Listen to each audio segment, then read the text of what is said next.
কি করবো এত এত গরম? গরমের ভালো লাগতেছে না, মাত্রই আমরা বাসায় ফিরছি। এখন গরমে দেখো কি আল্লাহ, এরকম গরমে দুধ মুধ নষ্ট হয়ে গেছে নাকি আল্লাহ জানে। হায় হায়, যেগুলো চ্যাপটা চিপটি হয়ে গেছে আপনার শরীরটারে, কি অবস্থা গরমে। আমরা উম, ওই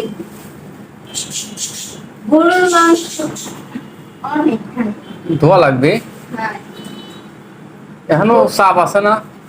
এত গরুর মাংস আনলাম, অথচ গরুর মাংস হচ্ছে আমার খাওয়া নিষেধ। 1 মাসের জন্য নিষেধ। হ্যাঁ, সব আমি খাওয়া ফিরে ফেলাম, সমস্যা নেই। আমি তো রান্নাই করে দিব না।